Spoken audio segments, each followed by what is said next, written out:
Well, good morning, everybody. I know that some of you are here already, so you've heard my introduction already, but you have to listen to it again, I'm afraid. They're the instructions I got.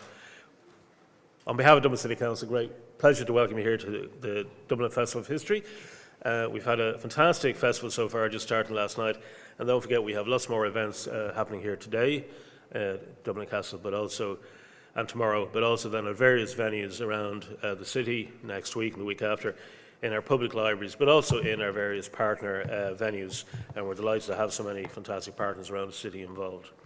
So, ladies and gentlemen, our next talk is on the Peepshow, The Murders at 10 Rillington Place. And we're delighted to have the author, Kate Summerscale, along. Kate is a well-known English writer and journalist, and you'd be very familiar with some of her work, The Suspicions of Mr. Witcher, which is made into a television drama, and The Haunting of Alma Fielding. But she's here to talk about her latest book, hot off the press, The Peepshow, The Murders of 10 Rillington Place. And we're delighted that we have journalist and writer Anna Carey, who is going to be talk to Kate about her book. And there will be some time for questions, but also Kate will be signing afterwards as well. So Kate Summerscale and Anna Carey, enjoy.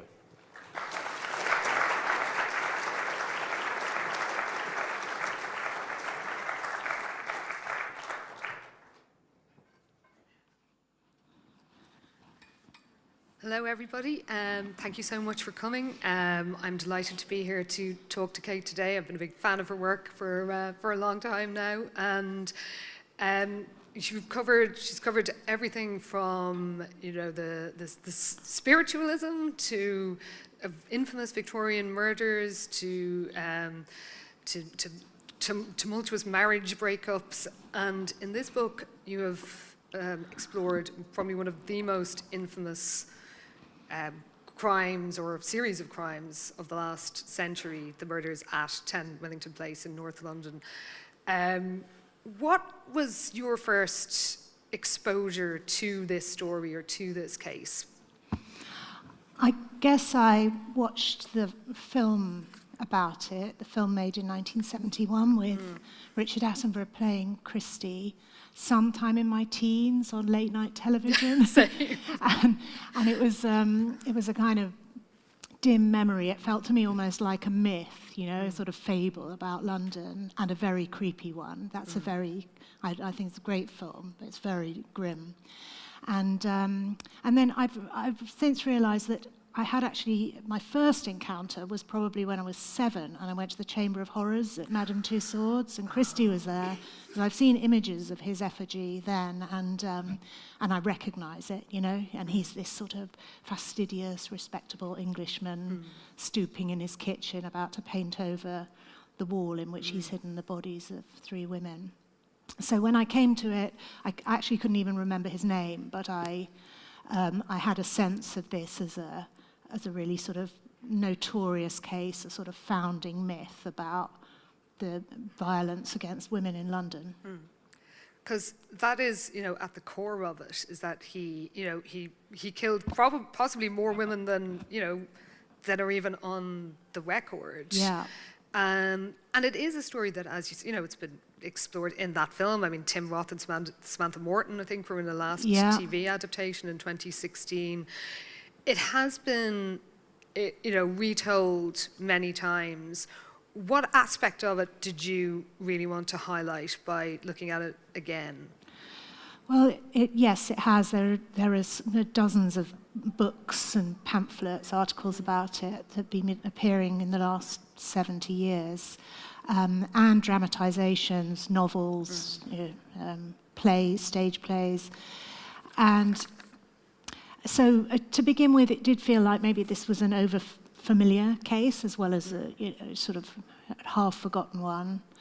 But I went into it. Most of the books and dramatisations today have focused on the mystery of whether Christie was also responsible for a double murder in the house 3 years before he was caught. And to begin with, and I was curious about that, of course, but to begin with, my interest was in him as a serial killer of women. Like, why? What is about this moment in time and this place that made him who he was, and how did it, what was its impact on the world around him? So how did that world make him, and how was his story digested, understood? Did it change anything? Did it feed it? So it was that rather than the mystery that drew me first. And then, of course, as I went through all the archives and papers, I'm like, oh, I want to solve the mystery too. And it just can surprise you going back to the original sources. There are always different ways of reading, different things to find, different ways of telling a story. And the fact that it had been told so many times, it actually was not an obstacle. And how did you, I mean, especially as we are at a festival of history, how did you approach the research? Because obviously you have extensive experience in historical research and in sort of, personal historical research, like individual people's stories, not just, the sweeping official record.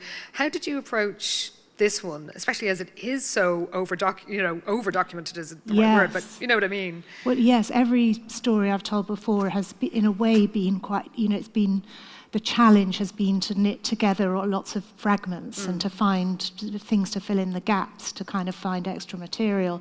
This one is not only the most recent case I've tackled, but the most documented, and it was almost overwhelming, the amount of stuff in the National Archives in London. There were police files, Home Office files, prison files, and this case triggered 2 government inquiries, one in 1953, one in 1965. So there were thousands of pages, millions of words. So it was, but fantastic, because that means that there'll always be details in there of people's lives, and of the crimes that haven't really been haven't been paid attention to before. So it's kind of both overwhelming and very exciting to have that wealth of material for the first time, in my experience. I was going to say, because as somebody who's written historical novels that involved a lot of research and archive research, it can be there, even when there's not even that much material, it is quite hard to sort of parse it and figure out what has been looked at before or what's important. What were there any moments where you had a sort of aha, this is something that is really important or really crucial? Well, one thing that was exciting to do was to gather together all the details about the lives of Christie's victims, which were sort of scattered through the files, and to try to piece together their lives and their relationships with other people, lovers, mothers, children. And then there was I did come across a document that had not been paid much attention to before, which I thought gave an alternative and plausible explanation of why the Evans murders in 1949 had remained so puzzling. And that was very exciting. That was a real moment of, first of all, I just saw it and I thought, Christie's come up with one of his stories again. Here's yet another account. And then as it sank in and I started thinking about it, I thought, oh no, maybe this is the answer. And so that was great. We won't give the details of this discovery maybe on stage, because you do discuss it towards the end of the book, but I can imagine the sort of dawning realization that the detective work had, I mean, in a way it is like being a detective in this kind of context. It is. And having found that document, I found some other documents in another cache of files that suggested how the government had concealed that document. So that sort of knitted it into the sort of political landscape at the time as well. And it is like playing detective. And of course, it's a very comforting thing when you're dealing with sort of violent deaths and cruelty, to take on that role of detective rather than the other roles available, like a sort of fascinated bystander just gawping at it. So So I'm sort of aware of that, the way that in doing this research, you have sort of strategies to make it all right, and to retain a sense of purpose and understanding what you're doing it for. And that detective role, I mean, it's the same when we watch detective dramas on television, or true crime narratives are usually framed in a similar way of trying to solve a crime. A true crime podcast will take us on that journey, and I think that kind of holds us as listeners. But as a writer, it does too. Because it, like you say, it allows it to feel, and in a way, it's a noble thing to be doing, to try to solve a crime rather than being a sort of like prurient rubbernecker. But actually, just in case there is anybody here who doesn't know even the bare details of the Rillington Place murders, I mean, how would you just briefly sum up what happened there, or what Christie was convicted of anyway? So the book starts with the discovery of his crimes in 1953, and another tenant of his tiny house in Notting Hill saw bare-fleshed inside the kitchen wall, through a hole in the kitchen wall, called the police. The police found the bodies of 3 women in there, and the body of another woman, Christie's wife Ethel, beneath the floorboards in the front room. And the 3 women in the alcove had all been raped, gassed, and strangled. Then they found more bones in the garden outside. And Christie had left the house, and there was a huge manhunt. He was eventually caught. And it was first of all, while he was on the run, the nation became sort of fixated because everyone was looking for him and fearing him, and sort of looking over their shoulders, reporting sightings to the police. And then when the details of the crimes came out, I mean, it was as shocking a story as anything that had been published in the press. And it seemed to reveal something rotten about that corner of London, or a section of British society, that was also quite shocking. So it was a massive story. The tabloids went crazy for it, trying to get the scoop on Christie, exclusive confessions. And he was tried in the same month as Elizabeth II was crowned, June 1953. And the trial was another big sensation, with everyone clamouring for seats. And he pled insanity, but was unsuccessful. And he was hanged that summer. And in the meantime, all these doubts had arisen about whether he was involved in this crime that had taken a woman and child 3 years earlier, for which another man had hanged. So that was very explosive politically, at a time when the death penalty was very contentious. And if Christie had killed this woman and her child, it was a terrible miscarriage of justice, which would support the case for those who were campaigning to abolish the death penalty. So it became, it was both a very lurid and explicit case about the dangers facing young women on the streets of London, and about the sort of depravity that could exist in an apparently respectable man. But it also then took on this political significance. And actually, just the everyman aspect of Christie just seemed to play such a huge part in the public fear and horror. There's some, several bits where journalists, and I think there's a doctor who's at the trial, say that when they left the courtroom, they look around, and then there's Christie sitting next to them in a cafe, and there's Christie buying a newspaper, right. And because he just looks like so many people. And if you do see a photo of him, there are no photos in the book, but anybody who wants to see what he looks like can find that very easily. He does look like the most average. Yes. Insignificant, for want of a better word. Yeah, and in a way, the sort of quintessential, sort of respectable 50s man, a sort of office worker type, in a suit and tie and spectacles and balding. He was 53 at the time. and very courteous and sort of both a little bit authoritarian, a little bit deferential to his social superiors. And yes, he was that. Part of the horror when he was on the run was that everyone thought they saw him because he looked like everyone. Yeah. And so the reports were just flooding into police stations because there was a man who looked like that on your commute to work or in the corner shop or, on the trolley bus.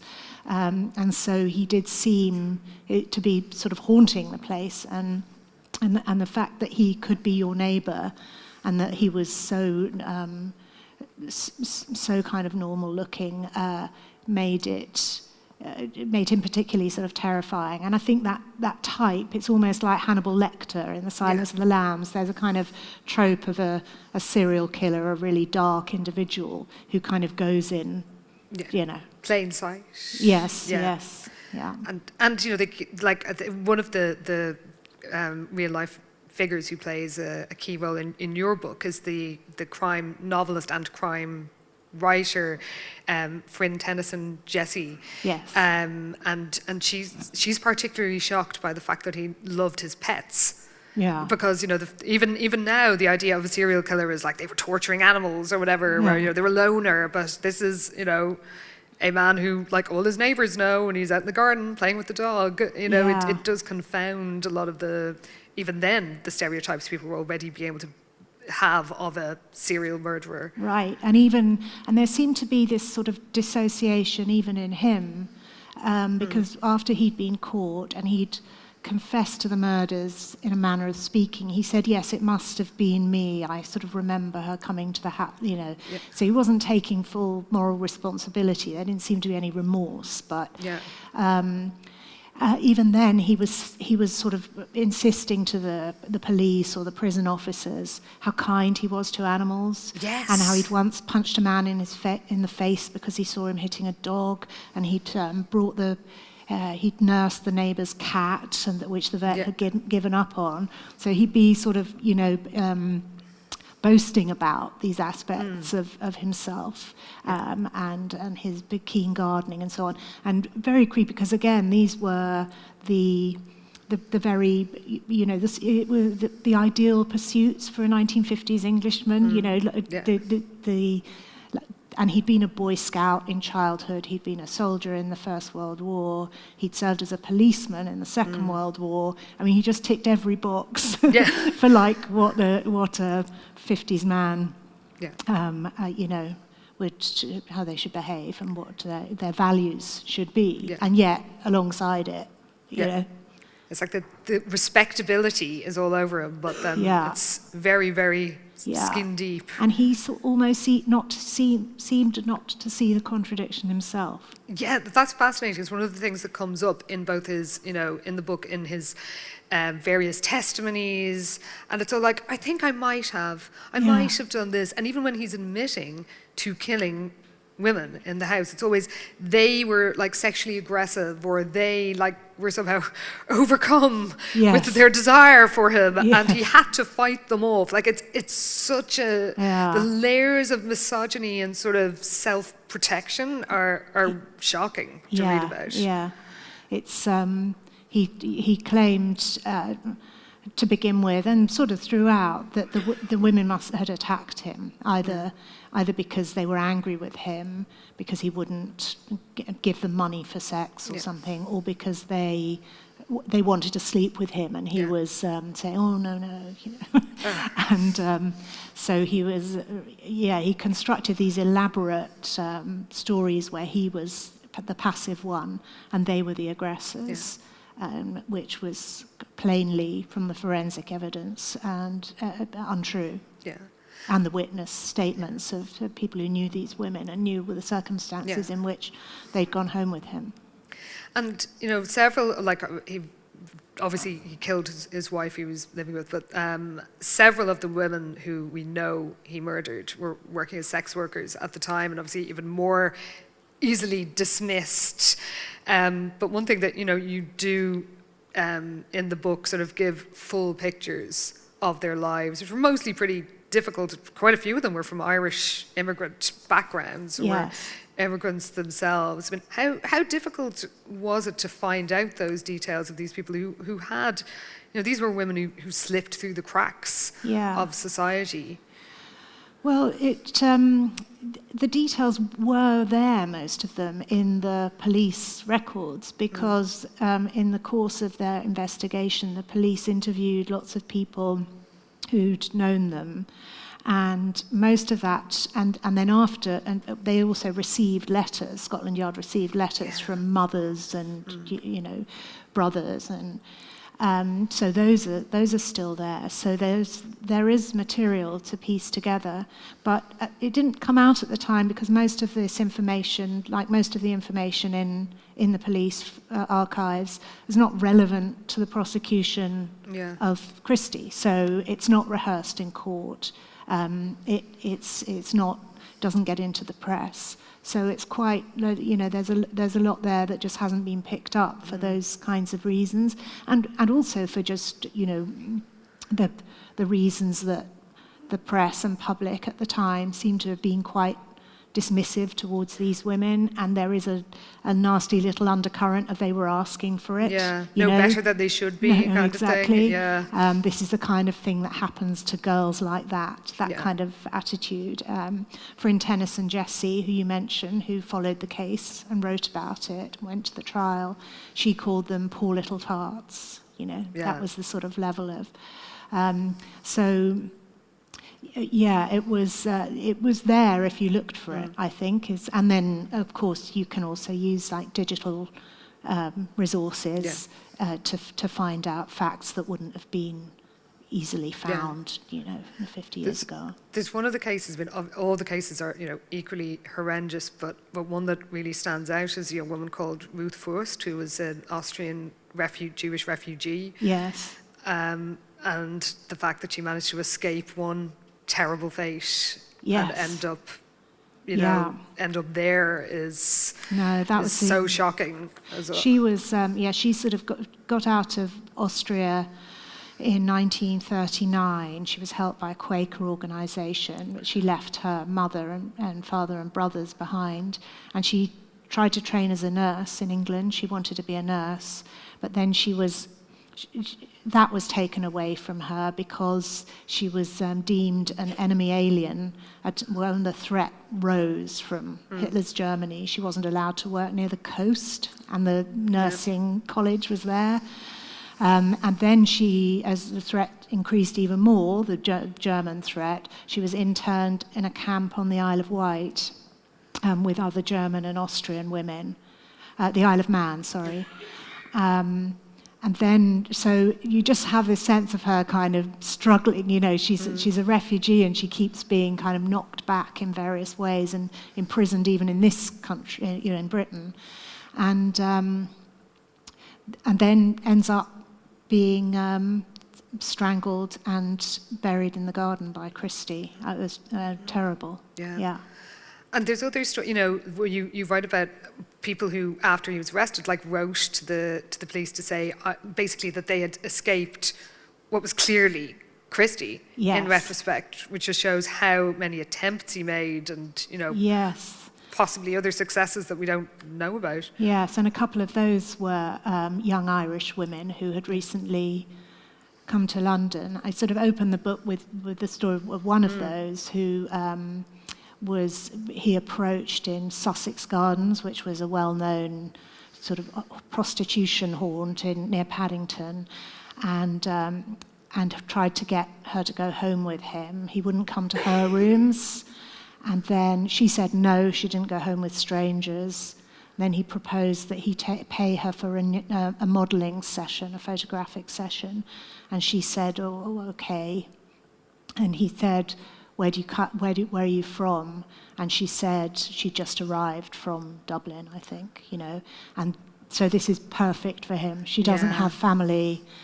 No one will notice if she goes missing, and no one will know in what circumstances. But he didn't come back the next day to keep their meeting, and so she never went to his house. And the next she knew of him was when she saw his photograph in the paper. God. So that's like the closest shave. Yeah. But other women, he did get back to his house, he attacked, and on occasion they actually fought back, climbed out of a window, ran for their lives. Yeah. But often these stories weren't reported at the time because these women didn't want to deal with the police, and they thought that they'd get in trouble, and or they were scared of him. Coming after them, they just wanted to vanish. Yeah. And I think there was one story, it was when he was working as a policeman during the war, that somebody's father said, look, just don't bother reporting it, because he's a police, Yes. And in fairness to the father, he was probably right. Like, it probably wouldn't have gone anywhere. He was. That was, and she was working as the auxiliary territorial service, so she was in uniform too, and he attacked her in a bunker outside the War Office, dressed in his uniform. And her father discouraged her from reporting it. Who would believe the word of an ATS girl against that of a policeman? And then she reported it again after his trial, before his trial, when she saw his picture in the paper. She told her husband about this attack that had happened now, 13 years earlier. And he reported it, and they said, no need to come forward. It's a lot of scandal for you, And like, as well as all the misogyny, one thing that really stands out in the book is the festering racism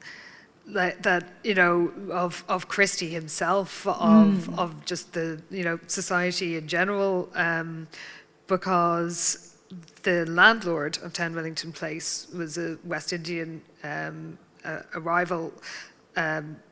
And a lot of the other tenants in the house were black. And Christie, the way that he spoke about these people is so obscene. And the way that, I think that one of the most horrific things that stood out is when people noticed the smell in the house, which is clearly the multiple corpses in the walls and under the floor. He's like, oh, well, it's them upstairs, basically. And this was accepted by people that he said it to. Like, it is... Yeah. It's shocking how key that seems to have been to his psyche. Like, he seems to have been very obsessed. Yes. With, it wasn't even, even by the standards of the time, it's something of fervor to his racist thoughts. And his wife. She in maybe a more fearful way, but they were both absolutely, obsessed with the fact that they were sharing their house with black people. And that sort of, it was the, Windrush generation from 1948 onwards. There was a new law that made it possible for, easier for people from the Commonwealth to live and work in Britain. And lots of the West Indian migrants gathered in Notting Hill. And he found it very hard to find accommodation because there was no law against, people just said, no, you can't stay here. Yeah. And so it's a sort of funny story, well, not after Tim Evans, the tenant of the house who was hanged for the murder of his wife and child, after he died, the house changed hands, perhaps for understandable reasons, but Christie and his wife stayed as sitting tenants. But the man who bought the house was a Jamaican boxer called Charles Brown, who earned quite a lot of money by boxing in England. And so he peopled the house with other West Indian immigrants, charging them pretty high rates, which he could do because it was difficult for them to find lodgings at all elsewhere. But he couldn't get rid of the Christies, so they just stayed put on the ground floor. But all above them were these black men and women and babies sort of crammed into small rooms, and they all shared a lavatory in the backyard. And there is, it feels as if there's something about Christie's loathing for these people, the only black residents of the street, and all of them in his house, that feels as if it's sort of it's expressive of the same kinds of anger and displacements that he acted out on the women he attacked. And he was particularly agitated by the black men in the house taking white women upstairs. He was absolutely disgusted. That was like the thing that sent him most over the edge. So there was something about that particular threat, which I suppose it was to him, that really drove him, flipped a switch in him or something. And like it is so, even you just remind us in the book that like even Fryn Tennyson Jesse who thinks of herself as a progressive, who's like friends with Paul Robeson, but it was still extremely racist as well. Like it's so he wasn't operating in a vacuum, but it was just clearly it was something he thought about. It sort of got mixed up with his particular dark psyche, but it was absolutely commonplace. And the thing you mention about the smell is very indicative of that. The fact it was just a shared assumption that there would be nasty smells if there were black people in the vicinity. It wasn't even a point questioned by other people. No. And the media coverage, obviously we've mentioned it, is a huge part of the book. And Harry Procter is a journalist who whose name wouldn't be widely known today, but was clearly a pretty prominent figure at the time. Why did you, of all the people who covered the Christie case, why was he one of the people you really focused on in the book? Yeah, I tried to sort of tell the story through the eyes as far as possible of him and of Fryn Tennyson Jesse, because they were sort of on the ground. They were following the case as it unfolded. So by being close up to them and thinking about what they knew and saw, it felt a good way of getting close to the action, sort of seeing it unfold as if you were there then, rather than with the benefit of hindsight.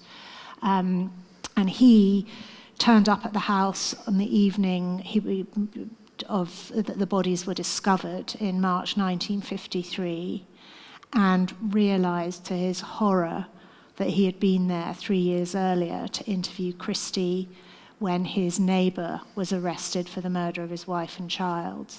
And he had not suspected Christie of maybe being the culprit in those murders, even though the neighbour had accused him. And he felt so shocked and ashamed of his oversight, because he was the star crime reporter for Sunday Pictorial, famous throughout the land for his, scoops and investigations. And so his professional pride was hurt, but I think also the sense that he'd let this man keep killing, in effect, by not suspecting him earlier. So he had a personal stake in it all, and he was determined to get the scoop, to make Christie confess to the murder of the woman and her baby 3 years earlier.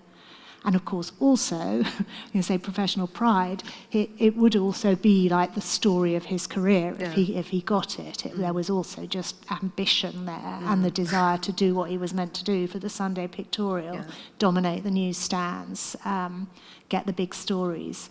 And and he did secure an exclusive with Christie.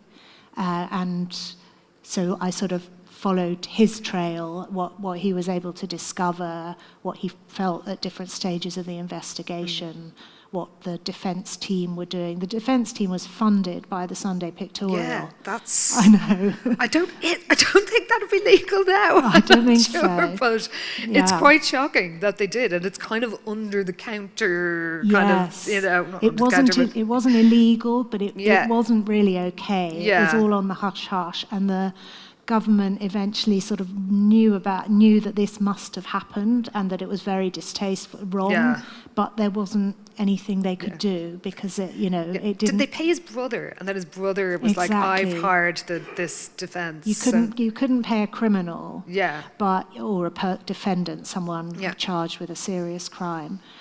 But you could make a payment to their family for a story, and then the family would choose to. And then you could appoint lawyers on the family's behalf. And then, of course, through the lawyers, you had access because the solicitor could go into the prison all the time, and the solicitor was smuggling out notes from Christie for Harry Procter. And the exploration of the role of the media is so fascinating. There's an amazing bit where you quote a great line from a contemporary novel about journalism when an undercover reporter exposes a vice ring and tells a pimp, like, we're fighting rats and vice and rats like you who run it. And the pimp says, what do you mean fighting vice? You're selling it, same as me. Right. And that is, there was a kind of, not a collusion, but definitely profiteering from these, from murder and vice and drugs and all this criminality, because these stories were selling papers, and this was at a stage where I think more people in Britain read newspapers. I don't think it was just per capita. I think it was just literally more than anywhere else in the world. Everyone read a daily paper, everyone, nearly everyone, and more than in any other country. It was big business, and the papers had Rolls Royces, helicopters. I think any of us who've been working in journalism in the last 20 years is just very different now. Exactly. And they paid for stories, left, right, and centre. So of course people would, presumably elaborate on their own stories, because then they get a payment for it. So they would sign a thing saying, this happened and this is how it happened, because there was so much money sort of sloshing around and so much competition between rival papers over big stories. And of course it also, it's not without a bearing on writing a book like this as well. The whole business of writing about crime is these ethical questions about whether you're profiting from other people's suffering and whether you're dramatizing and elaborating on events in order to make something more readable. It applies whatever sort of form you're telling the story in, whether it's a tabloid paper or a published book many years later or something. And so it was very sort of alive to those issues, and actually following Harry Procter and Fryn Tennyson Jesse, who was doing a sort of posher version of the same thing, a kind of analysis for a prestigious series of books, was for me in some ways a way of kind of keeping those things in view as I went through the story. Because I was going to ask you about that. I mean, the ethics around writing about true crime, which has become so wildly popular, I think more wildly popular than mainstream popular than anybody could have imagined a few years ago. Most of your previous books, the crime, when they did feature crimes like Mr. Richer or the Wicked Boy, those crimes took place a very long time ago. And even the Christie murders, it's 70 years ago now, but it's still a living memory for some people. I just know as a reader, I feel less comfortable the closer something gets. How do you feel about it as a writer? How do you approach that sort of the ethical elements of it, and does it make a difference if something's in the past? Because technically it shouldn't. I think technically it doesn't. That the lives of people in the Victorian era are deserving of as much care and respect, but it does make it easier to feel free to tell your story of them, because you pretty much know that there's no one still living who's closely, who knew them. Personally affected. And so this was a departure, and it was slightly unnerving to. I realised as I was writing it that many of the women who Christie murdered had children, illegitimate children, who'd been taken away from them at birth in most cases, and that these children might still be living, and these children might well, probably would know what became of their mothers. They would have learned of it. And so that was a very unsettling thought. It brought it much closer. Yeah, I've never written about terrible events like this that took place so recently. And I sort of say at the end of the book, I did get in touch with a relative of one woman and ask if she'd talk to me about her aunt. And she said, no, it would be too painful for others in her family. And I asked again, saying, you know, I don't want to talk about her death. I want to talk about her life. You know, I want to tell her story as well as I can. And she was very apologetic, but said no. Yeah. And that really, I'm like, whoa, you know, this is a source of pain. Yeah. And so that, but even actually, there's for The Wicked Boy, which was a crime, it was a boy who killed his mother in 1895. I thought I was on fairly safe ground in terms of not sort of butting into the lives of people. But I discovered that there was a 95-year-old man in Australia who the murderer had raised. And the man did not know that his guardian was a killer, had killed his mother when he was 13 years old. So you really don't know what you might blunder into, what lives you might upset, and so there are kind of delicate questions about what you say, who you name, and why, and what details you give, and I thought about that more with this book than I ever have. Yeah, and actually, one thing with the Wicked Boy, which is very moving. I remember I reviewed it for the Irish Times when it came out. Is that it's in some ways it's about redemption and changing, and the Christie story is bleak, like. It is very, very bleak. Is there, you know, when you're working on immersing yourself in a story like that, is it hard to sort of think of the possibility, still believe in the possibility of, you know, that people can change, or that there's redemption is possible for people, or, you know, how does it affect your, I don't know, faith in human nature when you're immersing yourself for so long? You know, I can only imagine how much you had to read to write this book. Well, there did, with Christie, there did remain this sort of terrible sort of blankness to him, but there are things that happened to him in his past, events in his childhood and teenage years that can make you feel some compassion for him, and in particular he did suffer shell shock in the First World War, a gas attack that left him mute for 3 years, unable to speak at all at first, and then not much more than a whisper, which is why he had such a quiet voice.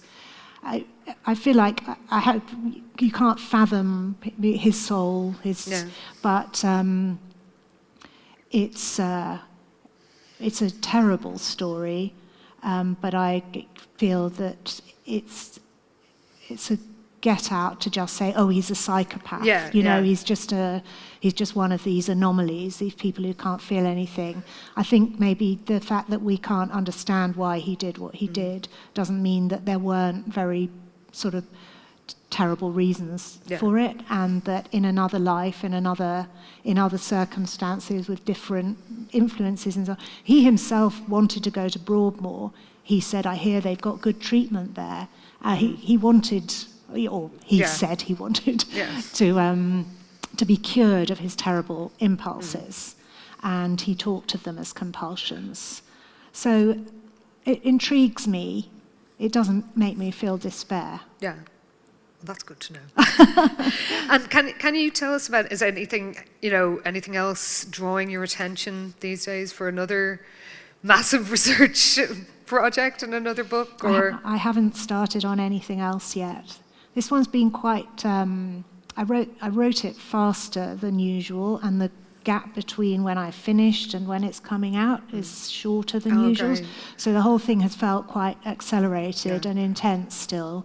There's usually more of a pause after you deliver a manuscript when you maybe start thinking about other things.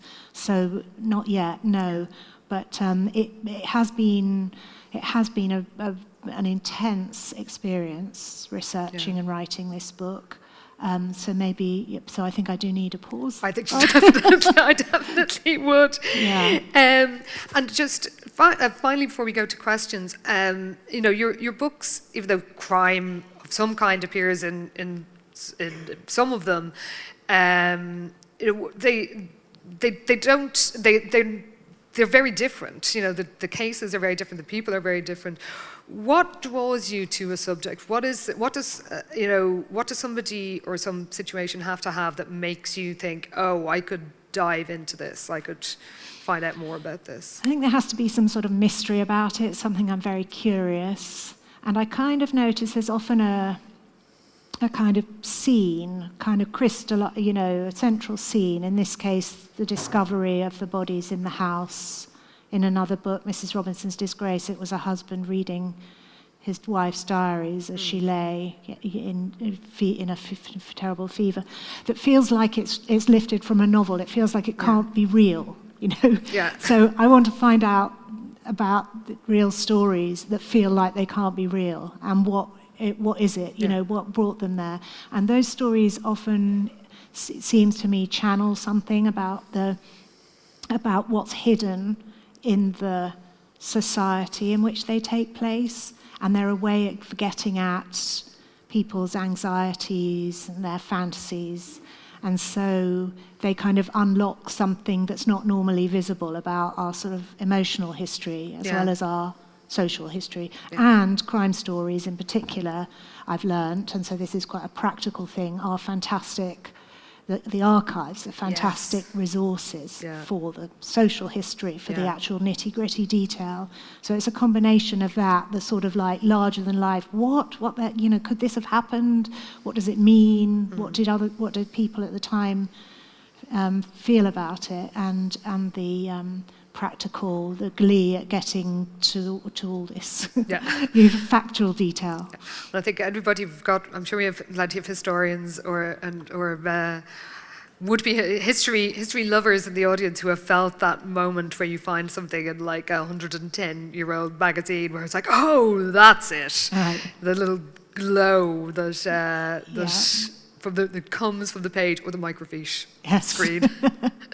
It was a glorious day for me when I realised that the National Library, you could actually print out the stuff off the microfiche. You didn't have to just stare at it for hours. But thank you so much, Kate. We're going to ask turn to you.